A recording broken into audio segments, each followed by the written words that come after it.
I often get asked about increasing the fat content of milk, and I hear people worrying about babies needing more fat. So I want to address this in today's quick hit episode. By the end of today, you will know more about the fat composition of human milk, and your worries will be eased about fat content. And I may have some tips if you would like to try to increase it. So let's get into it. I just want to start out by playing this little clip. With my manager, she had a baby and we were both pumping, and she put hers in the refrigerator and I looked at hers, I was like, what? And her milk looked like vitamin D, whole milk, and mine looked like skim next to hers. And she saw me looking at her and she said, Gretchen, don't be trying to take my milk. I was like, nobody wants your milk. Like, what are you talking about? Like, why would I even want that? But I totally did. Yeah, right. Now, that was my dear friend, Gretchen, from episode 11.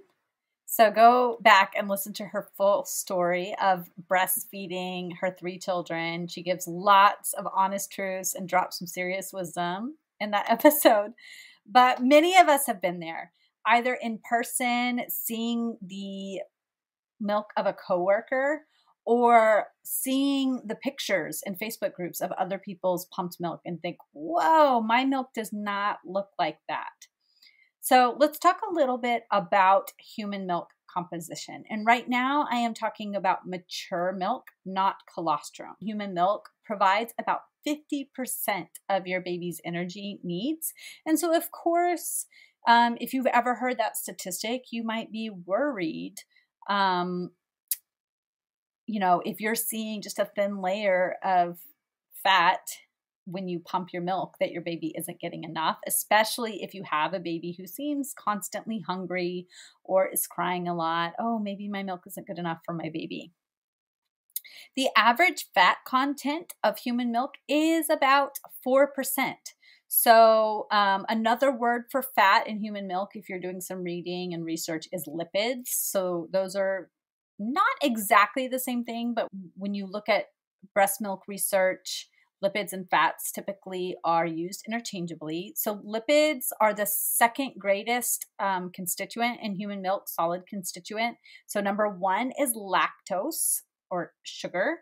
Number 2 are lipids. Number 3 are HMOs or human milk oligosaccharides. So the lipids in human milk are the most highly variable macronutrient. And the variability comes in different ways. So the fat in the milk is variable from the start of a feed to the end of a feed. It's variable according to the time of the day that the feeding occurs. It's variable from one side of the body to the other side of the body. It's also highly variable from one person to another person. So just like we heard in that clip from Gretchen, she and her manager were very close. They saw each other very frequently, and she could see that her manager's milk was often much fattier than her milk. And that was just a personal difference. The initial milk of a feed is often referred to as the foremilk. The end milk of a feed is often referred to as the hind milk. So usually the hind milk contains more fat than the foremilk. I've talked about this in a previous episode when I discussed oversupply. This is because fat is insoluble in water, and there's a lot of water in breast milk. And so the fat separates. That's why you see in your bottles of pump milk that the fat will come to the top and the rest of the milk will be at the bottom. And so that happens in your milk ducts as well. The fat likes to stick to the milk ducts. And so often that fat does not get pulled out until the end of the feed. And so that is why the fore milk often has more of that high lactose milk, high sugar milk, and the hind milk has more of that high lipase milk or high fat milk. However, the following statement is always true. The fat content of human milk is directly related to the relative fullness or emptiness of the breast.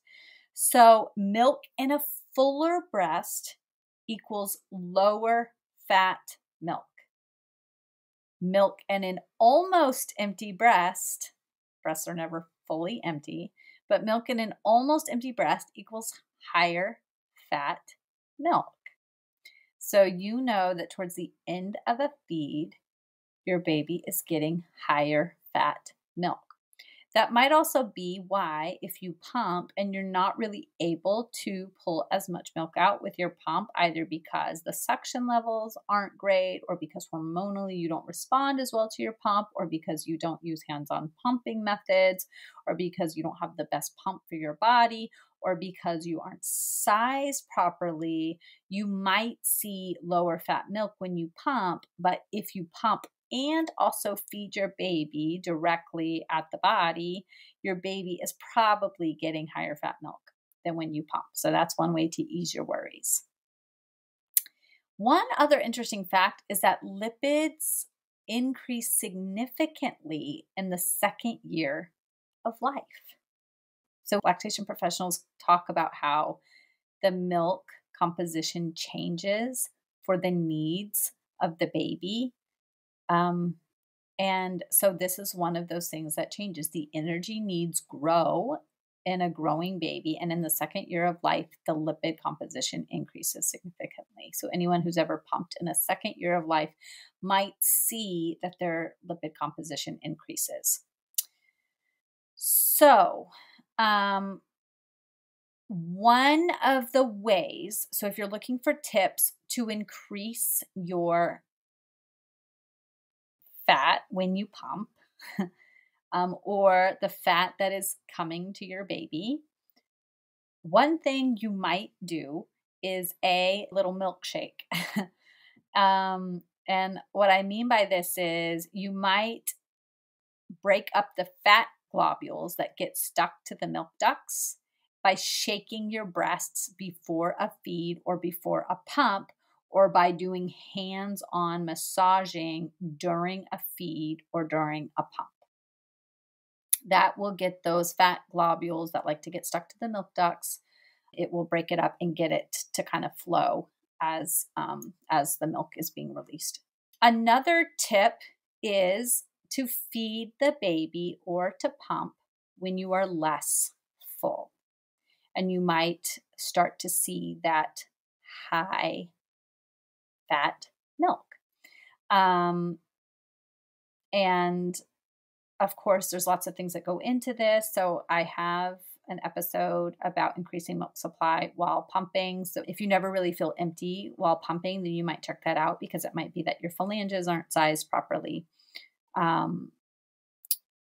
And if you are somebody who has oversupply, I have a full episode on that as well, because if you're never really feeling like your breast's ever empty, then your baby's probably getting a lot of high lactose milk. And they're probably not getting to that fatty milk, and there are things you can do to mitigate that as well.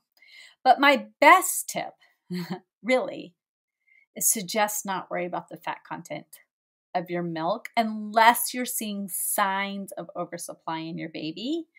And then you can mitigate for that oversupply, because you can trust that the milk your body is creating is the best for your baby.